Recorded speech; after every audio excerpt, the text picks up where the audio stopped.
Hoy vamos a explicar un concepto que está en la ley que rige la reforma agraria en el Paraguay. Es un concepto que se incorporó en el año 2002, no es un concepto que estaba en la ley que creaba el Instituto de Bienestar Rural, que estableció que cuando el instituto vaya a adjudicar tierras a una familia campesina, podía tener cierto límite. Ese límite estaba dado por un indicador que se llama la Unidad Básica Económica Familiar, o sea, UBEF. Se conoce como la UBEF. Entonces, vamos a hacer en este video corto una explicación de tres aspectos. ¿Qué es la UBEF? En segundo lugar, en qué parte de la ley está establecida la creación de esta UBEF. Y en tercer lugar, vamos a explicar cómo se calcula. La UBEF es una unidad de medida de la tierra que justamente fue creada por un economista ruso llamado Alexander Chayanov, ¿verdad? Y él había dicho que siempre, en todo aspecto vinculado con el campesinado o la economía rural, se tiene que tener en cuenta cuánto es la cantidad de tierra mínima que tiene que poseer una familia a los efectos de poder autosostenerse, o sea, lo que nosotros conocemos como una economía de autosustento. ¿Qué quiere decir eso? Que todo el esfuerzo, el trabajo y la tierra disponible se utiliza solamente para poder dar de comer a esa familia. No genera lo que se llaman excedentes comerciales.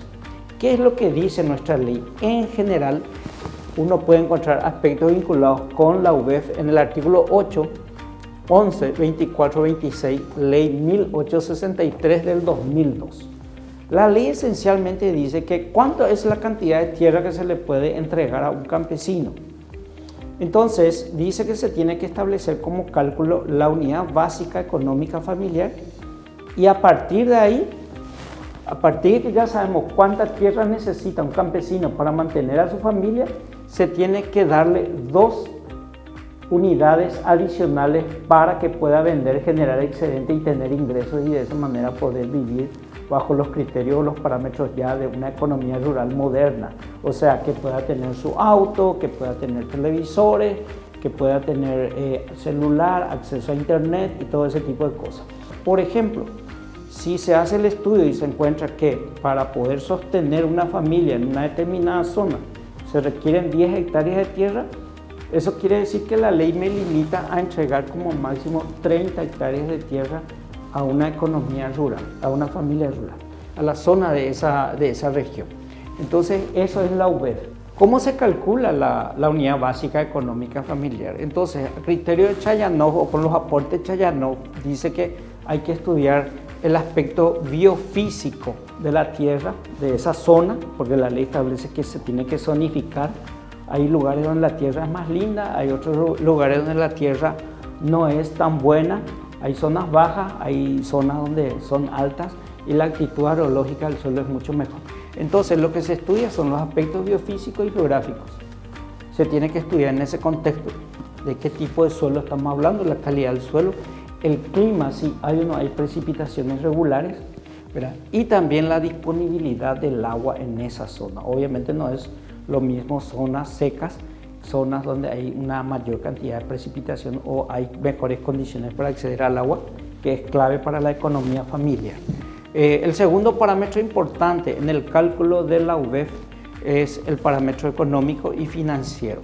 Básicamente lo que se tiene que es, para determinar una UBEF, se tiene que hacer el cálculo de cuánto cuesta producir una canasta básica, ¿verdad?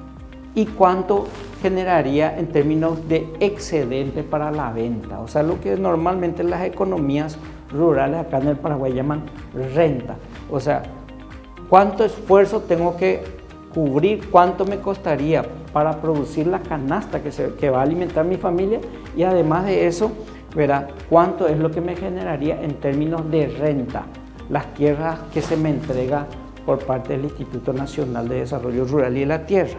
Tenemos el tercer parámetro que tiene que ver con parámetros sociales, vivienda e infraestructura. Entonces, ¿qué tan alejado está de la ciudad? Si las viviendas son viviendas precarias o si son ya viviendas establecidas anteriormente que ya son de materiales. Entonces son un poco los elementos que se analizan para tener en cuenta el cálculo de una unidad básica. Entonces, como decíamos, se calcula primero cuánto es la unidad básica que permite mantener una familia, que permite producir para alimentar una familia, y se le entrega al campesino el equivalente de 3 veces esa unidad, ¿verdad? De tal manera que él también pueda generar cultivos de renta. Entonces eso un poco consiste en la web.